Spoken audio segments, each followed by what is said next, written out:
I love that song. Emily Lou Harris put it on her 10 best songs of the year list, which was a surprise, and it was very flattering. We're so excited to have you here, Paul. It's really a pleasure and an honor. We welcomed you in the fall for New York Film Festival, and I think, as I said in my introduction, being able to bring you back specifically to talk about this trilogy of films in a really concentrated way is very exciting. So thank you for joining us. Just to dive right in, I want to start by asking you about sort of your philosophy regarding calling these three films a trilogy. You're very much an auteur. You've dealt in themes and sort of structural preoccupations over the course of your career, but these films come together in a way that's maybe more coherent as a sort of whole. Because obviously it starts with Taxi Driver and it moves on, American Gigolo and Light Sleeper and The Walker. But then I ended up doing three in a row. And I didn't realize it was a trilogy until I was telling somebody about the idea for this one, and they said to me, "It's a trilogy." And I thought about it. I said, well, no, it's not. It's not. Yes, yes, it kind of is, because of certain similarities all three scripts had. And I knew about the similarity when I was writing this one. So I said, I acknowledged it as a kind of post facto trilogy, in the same way they now talk about a Bergman trilogy, and Bergman never really intended those three films to be a trilogy. And then saying it was a trilogy, of course, then gave me an excuse to stop. Because, critics love trilogies, but they hate tetralogies. So now I've done that. I can do something else. I was reading an interview that you did with Film Comment back in the 70s, prior to the start of your directing work. And in the interview, you talk about Travis Bickle from Taxi Driver as sort of an American iteration of the European existential hero that we see in existential literature. And in this trilogy, I see such a sort of pointed interest in the Americanness of these three men. And so could you just speak about that? What I meant by that, and it's still true, is a tradition which Taxi Driver sprung from was the existential tradition of the 20th century, starting with Dostoevsky, the underground man. And these were solipsistic, monocular views of one person, whereas opposed to the traditional novels, which had been societal, about the cloth and fabric of society. This is about just one person, usually a man. So it was Sartre, Musil, and Camus. Mother died yesterday, or was it the day before? The first lines of L'Étranger. So when I had the idea for Taxi Driver, I knew that it wasn't an American tradition, even though it was an American guy. And I reread in the European fiction, because I said that's really where this character comes from. And I think one of the reasons that film has had longevity is because everybody knew he was all around us, but nobody had labeled him yet. Because he wasn't from American movies. He was from European literature. But as soon as he appeared in American movies, people said, "Oh, I know that guy." So in the same way, this tradition continues on with these journal writers, these lonely men who are dealing with various degrees of a stated, unstated past.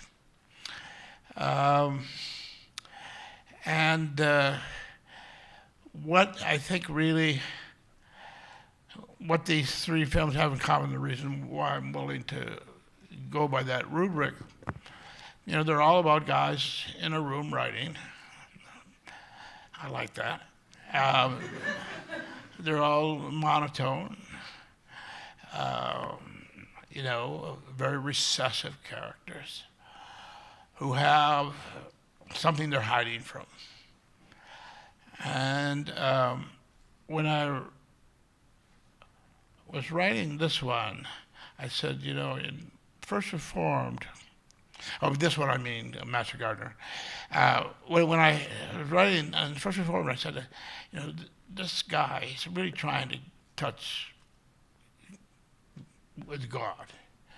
And God won't talk to him. But he's so close. He's so close. He can reach right over here. If he reaches far enough, he can touch the other world, the spiritual world. I said, how can I show that these characters are really on the edge of spirituality, but they can't get there? And then I thought, well, I'll have them levitate. I'll just have them rise up in one scene and just float. Just to say to the viewer, this is how close they are to the spiritual world. And so then I did it again in this film, in the Christmas display, and in Card Counter. And then Master Gardener, I did it again with the garden, where it all comes alive. So all three films have the journal writer, they have the room, they have the occupation, they have the magic sequence, and then they have the coming together at the end. So that's my excuse for calling it a trilogy.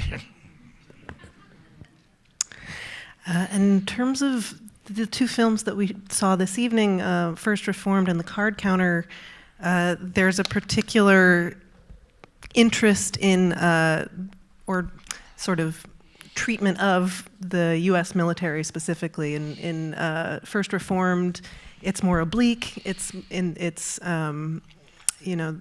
Reverend Toller's relationship with his son, who he lost, and in The Card Counter, obviously, it's tells own memories and own experiences.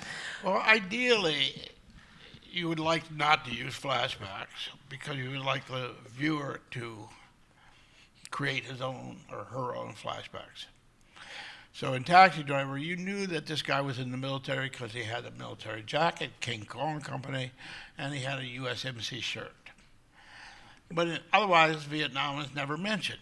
But then all the reviews of the article, and all the historical mentions of that film from 50 years ago, always mention about the Vietnam vet, Travis Bickle. It's not in the text. It's not there. But the text provides you with the ability to read that in. That I think is the optimum way. In First Reformed, I didn't feel I needed to go to flashbacks because if he just says, my story, that I persuaded my son to go in the military and my wife left me because of it. But then in this one, in Card Counter, I thought, we need a little more. He does talk about Abu Ghraib, but I said, you somehow need to visualize this, not the real Abu Ghraib, but the nightmare of Abu Ghraib, the hallucination of Abu Ghraib, and that can't be conveyed by the viewer's imagination of the hallucinatory aspect. So that's why I did an actual flashback. But not much. Less is more in that area.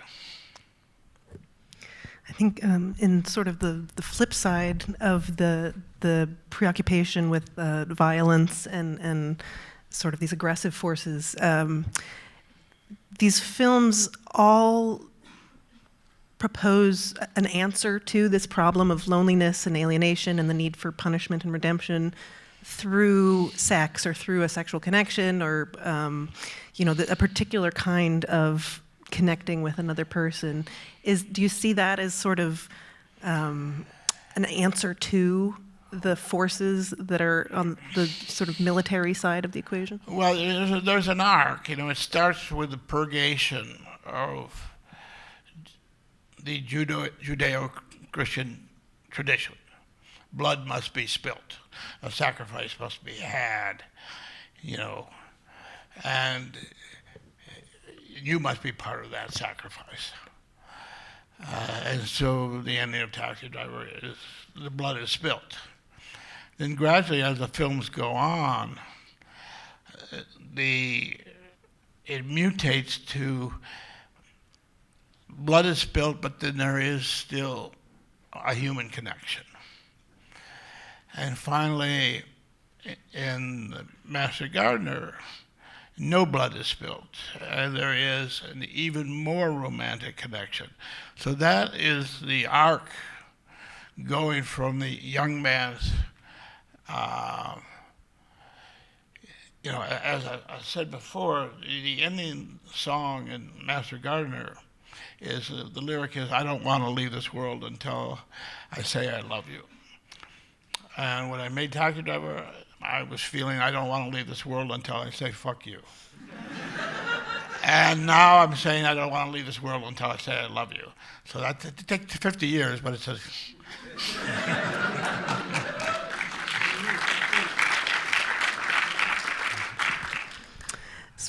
Switching gears just a little bit, I think, but not totally unrelated. I think in the trilogy, especially in the first two films, you've spoken about this a little bit in interviews. There's sort of a preoccupation with ugliness, with an ugly environment that sort of the casinos, the hotels, interiors, the toxic waste site in First Reformed, and yet formally, structurally, there's tremendous elegance to the way you show these spaces and show the characters moving through them.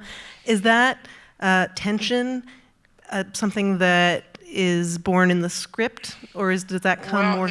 It comes from this notion I had over 50 years ago. Wrote a book of theological aesthetics on transcendental style, how to do things sparsely rather than abundantly, and how to get the viewer to fill in the space. So, planimetric compositions, center punching, spare rooms, production designers take the furniture out of the room and then the set decorators put it back in. So you take it out. You don't need much furniture in a room. There's a scene in First Reformed, there's a big room and there's only one chair in it. No one ever said to me, where was the other furniture in that room?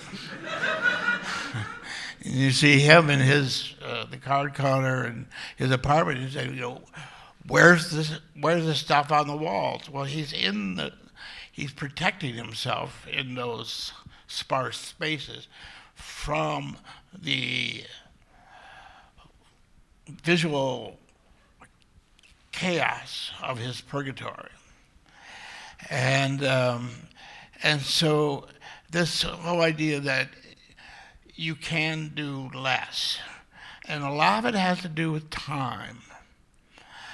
I'll just give an example. In traditional editing, if someone walks out of a room, the editor will drop the splice just before the door latches. That's a good cut.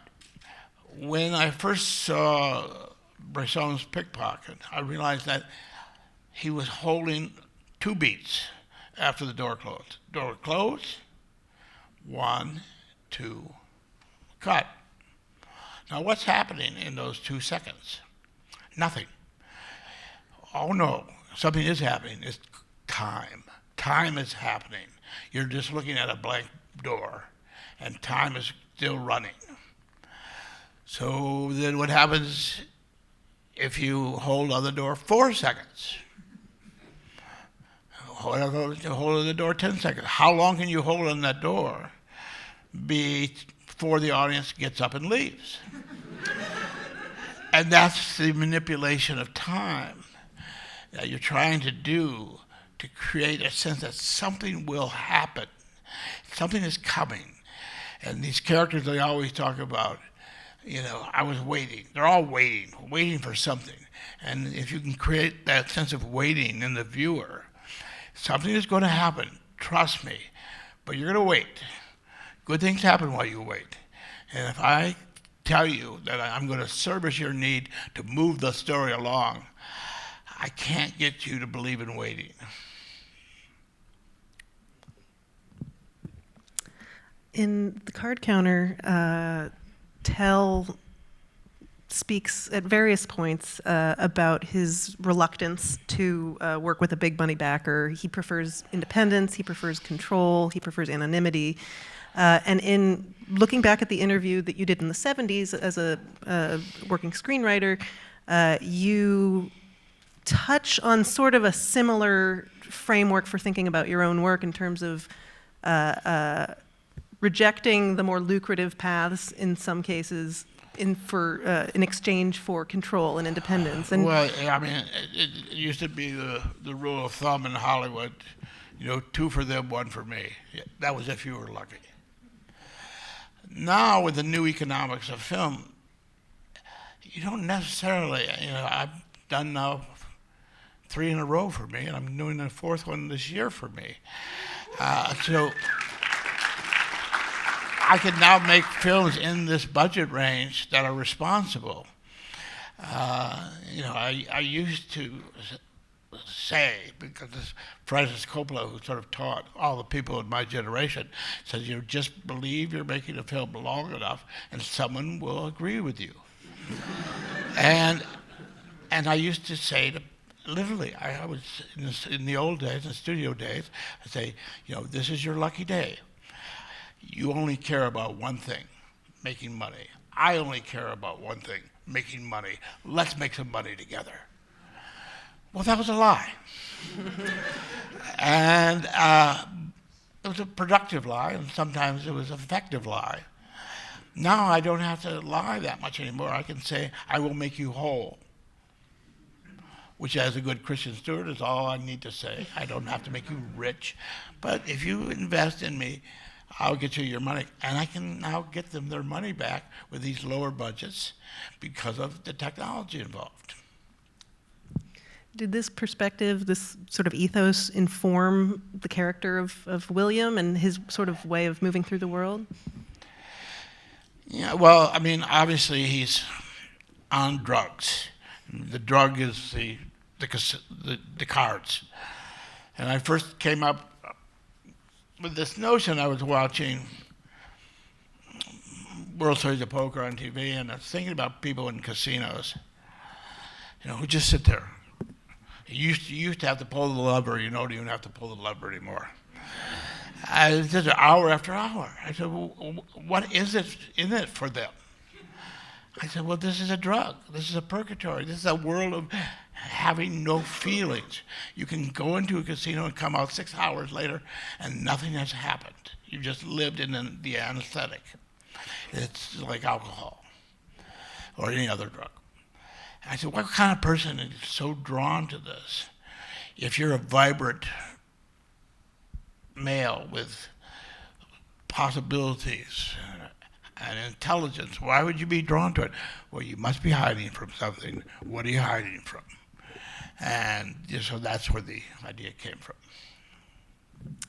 I think we have time for a couple of audience questions. If you have a question, raise your hand up high.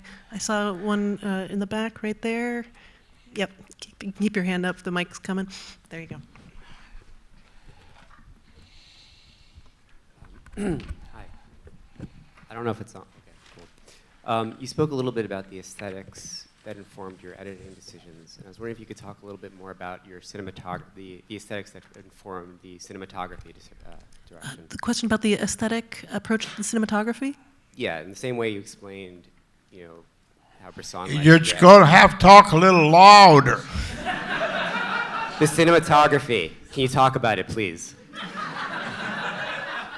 It's good, and I'm curious. I'm a cinematographer. I want to know about it. It's just, I guess, your approach to the cinematography, the visual language of the films? I have made some films that are lush, Government Strangers, very, very lush film. My personal aesthetic is rather minimalist, and that includes visuals as well as set design. But you have to be careful because minimalists can't be cheap. Smart minimalism smells like smart minimalism. Bad minimalism smells like student film, no budget.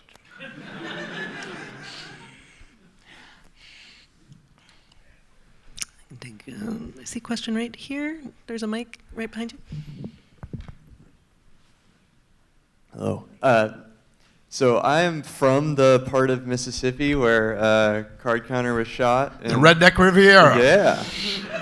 I'm from Ocean Springs. It's a few miles down the highway from Gulfport and Biloxi, where a lot of this was shot.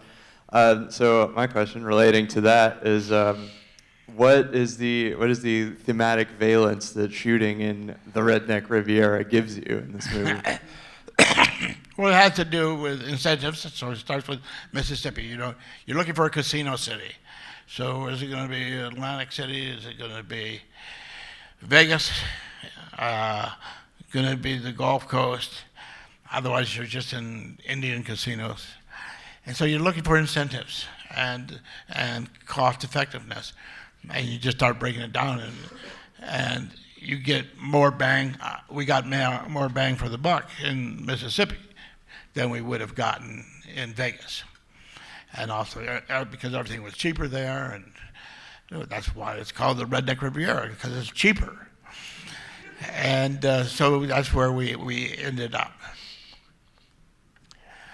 And so even like there's a scene in, you want to give them a sense that they're traveling around a bit, but we're really basically in Biloxi and around.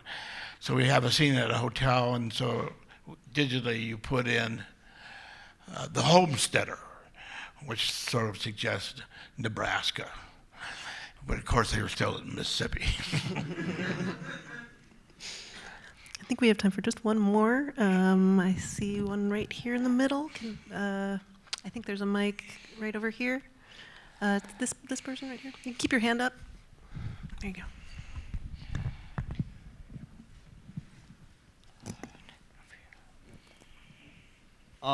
I was wondering with the card counter, and it's like commentary on how the top brass of Abu Ghraib were left unpunished by the government, how you felt about Obama putting it on his best of the year list? Well, Obama did a 10 best list, and Card Counter was on it. And first of all, it's kind of amazing that a person that high up in government has taste.